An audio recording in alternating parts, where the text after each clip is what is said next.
Hi, this is Michelle Jorgensen with Mount Mahogany Steak Self-Reliance. It's been a little while since I've done a video, but I've had so many requests for other information that I decided it was time that we do another one. Now this month in our steak, we're focusing on a lights out drill. Hopefully all of you have seen this sheet. What it says is some explanation about our lights out drill. It's on February 2nd, and what we encourage you to do is to just go without power for that day. Now, the intent of this drill is that you learn what happens when you go without power. We started thinking about all the different scenarios that might happen with all kinds of disasters, natural disasters, man-made disasters, all these sorts of things that we might prepare for. And we realized that every single one of them had one common factor, and that was that most likely we would be without power for a lengthy period of time. If not a short period of time, a lengthy period of time. And so this is something that's primary to preparation. So that's what I want to talk with you about today, and we're going to keep it short and sweet because we can't prepare for everything. But if you have a few things in your home, then when the power goes out, it's not quite so scary because you're going to be able to handle it. So, first of all, make sure you pay attention to this sheet. It's also going to be on the website. The website is www.mm, which stands for Mount Mahogany, mmsteakselfreliance.com. And you'll find all kinds of information on there, so I hope you've been checking that out. Okay, the first thing I want to do is introduce you to an acronym that I invented today, so hopefully it'll make a little bit of sense to you. I wanted to use the acronym FIRE, F-I-R-E, because it goes along with power, I thought. The first word is, or the first letter of that acronym is F. Now, F, in my mind, stands for one of the most important things when the power goes out, and that's food. Food, our fridge, and our freezer, because those are all three things that we need to consider. So the first thing I want you to think about is having food on hand that you don't actually have to cook. That's going to be the simplest answer if the power goes out. So if I have a can of refried beans, I'm not super excited to eat that can of refried beans cold, but could I? Absolutely. And would I? Absolutely. If I had no other means to cook it or to heat it, I would eat it cold. Some other foods don't even need to be heated at all. A can of pineapple tidbits. These are things that can easily be in your short and long-term storage that you can eat without cooking. Now, one thing I want you to remember is a lot of the appliances that we have in our home are electric. So the power goes out. If all you have is an electric can opener, all of a sudden these cans are going to be a lot more inaccessible for you, and this food is going to be a lot harder to get. So make sure that you also store some non-power operated appliances like can openers. I have 3 or 4 of these down in my storage just in case something like that happens. Now, as far as food goes and cooking it, there are some options that you can do that are fairly simple to store. A lot of you probably already have a barbecue grill outside. So if you have a barbecue grill, make sure that you keep the propane full.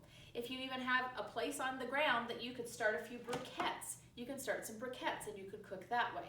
There's a lot of different ways you can do it. I have a couple of simple things. This is a butane oven or butane stove. This is the butane that goes in it. These are very, very inexpensive. I find mine in Asian markets. Oftentimes they have them because they cook over them on their table.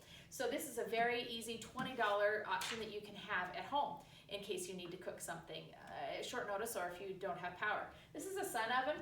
It goes outside, so as long as there's sun, I'm going to be able to generate some heat for cooking. Now it takes a lot longer, so if I'm hungry, I might eat that can of refried beans while I wait, but I've got something cooking in there for dinner. So those are just some things I want you to think about on the F part for food. But then I want you to think about fridge and freezer, because if the power goes out, those are 2 big deals. Now in our drill on February 2nd, I don't want you to turn the power off to your fridge and freezer, okay? I want you to actually leave the power on to those 2 appliances for this test, and drill purposes. But the fridge, there's a couple of things to think about. Some of these apply to both the fridge and the freezer. First of all, open them as little as possible. You don't want to release the cold that's inside to the outside. So don't open them unless you absolutely necessarily have to. For a fridge, if you can go below the frost line at your home, you can actually keep most things refrigerated safely below the frost line. So where might that be? In your house, it might be a basement. If power goes out, that now becomes an unheated basement. So that's going to be quite cool if your basement is below the frost line of your home. Another place may be a window well. That's also a nice place to keep things. If you have a root cellar of anything of that sort, obviously that's a great place. That's what refrigeration was before we had electricity.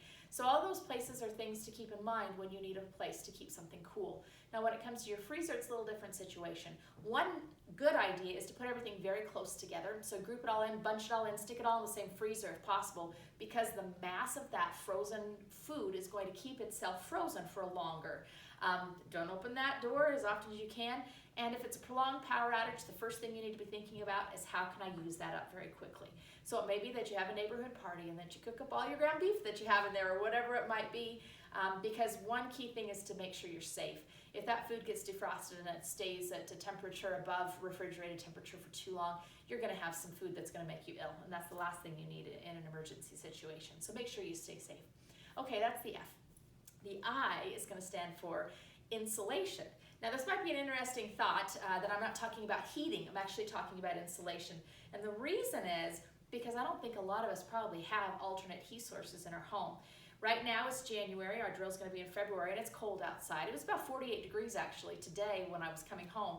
But by nightfall, it's going to be in the 30s or 20s. It's going to be quite cold. So the primary way that you're going to insulate your home and insulate your family if power does go out during a cold time is that you're going to bring everybody close. We're going to use body heat. So you're going to use lots of blankets. Make sure you have lots of warm blankets. You're going to use lots of warm clothing. And you're going to hang blankets from the doorways, from the windows, whatever it might be. That's why I have some duct tape here. Duct tape's, emergency essential, right? So you're going to hang blankets and windows and doors so that you can keep the heat where it's at. You're not going to use the rest of the home.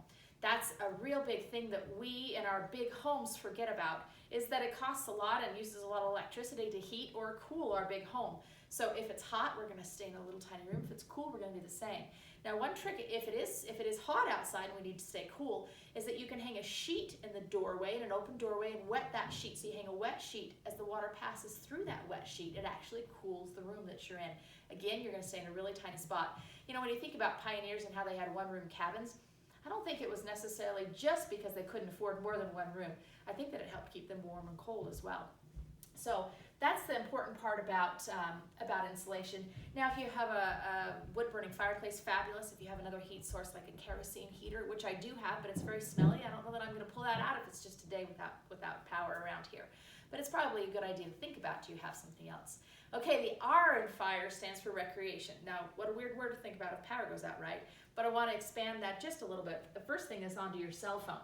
If the power goes out, your cell phone's not going to be able to be charged unless you have an alternate method to charge it. Now what this is a cool little appliance. We actually had this as a group buy for our steak a couple months ago. And this is a solar powered light or lantern. There's a solar panel on the end, but it also has a place here that can charge a cell phone. So you can leave this outside during the day in full sun, and it will give you enough juice to recharge your cell phone. So I want you to think about that. How am I going to be able to communicate with my family, with my friends, with whomever, without a cell phone? Because without power, we kind of forget about things like that. The other thing is a radio. This also is a solar-powered radio. This was also a group buy that we did a few months ago as a steak. Solar power and hand crank radio. So what this does, for some reason the hand crank doesn't want to open. There we go. And a hand crank radio. So if necessary, without power, I would be able to communicate with, first of all, to hear weather information on here, but I'll also be able to learn a little bit more about what's going on around me. We are so spoiled in today's ready-made news that we know everything about everything all the time. Well, if there's not power, we're not going to know everything about everything. This is a good way to tap into some of those things. I have a game of sorry here, and the reason is because we often forget that a lot of our entertainment actually comes from electricity, from power. So we did this experiment with my family a couple of years ago. We called it a Pioneer Weekend, and we went without power for that entire weekend. The only thing we left power to was our fridge, our freezer. We turned our furnace down way low so that it would only come on if we were really freezing. And what we found is that our kids got bored real fast. It's kind of a sad statement about our world today, but they got bored real fast. And so they had to figure out things to do. In fact, we took a really long bike ride, and we asked the kids, well, do you want to come home? And they said, why? There's nothing to do there. So we just continued riding the bike. It was actually really fun. So some board games, some things that don't require electricity to do at home. So that's the R part of fire. Okay, the E part of fire stands for energy. This is so broad because there's so many things that we require power for. It was interesting when we had that Pioneer Weekend at our home. Every time I walked into a room, I flipped the light switch. Even though I knew it wasn't going to come on, it was such a habit. And what you're going to find when you do this drill on February 2nd, or whenever you choose to do it, is that there's so many things that we take for granted that we don't even realize take power. So the first one obviously is light. There's a lot of things that you can get to provide light. This is a nice solar powered light. Again, it's a solar powered flashlight. There's all sorts of things. There's hand crank flashlights. Doesn't want to go off though. This is a hand crank flashlight. Candles are obviously a really good thing to store because they last for a long time. This is a 36-hour candle, so this would get us for 3 days. Obviously not a lot of light, but a little bit of light. In church today, we were just talking about light and how light gives life. And I thought a lot about that. There's a lot of meaning to that. There's a lot of depth to that. But light really does give life, and light enables life. So we need to have light when you have power out. Even if it's just going outside, that's some light. So there's a lot of different versions there. You can see this was actually a group buy that we did for our steak as well. And it's a solar powered light that you can plug into a light socket. And it powers by the sun, but you can put it in your light socket and it can light the room that you're in. So there's a lot of different versions for light. Just get some. Just get a whole variety. Make sure you have matches. That's a big deal. Make sure you have matches if you have something that needs light. And if you're doing anything with lighting, make sure you have a fire extinguisher, because we are just so not used to fire in our houses. We don't use it very often. So make sure you have an extinguisher, because there may be some learning curve toward learning how to use candles and things for our light. The other thing I want you to think about is appliances. I was thinking about this and I thought, my toothbrush is electric. Do I have a toothbrush that's not electric in my home? Because my electric toothbrush is going to be without juice after about 3 or 4 days, and I'm going to have something else. So think through the appliances you have and think, okay, what could I live without that? Could I live without that? Many of the things that we absolutely could live without.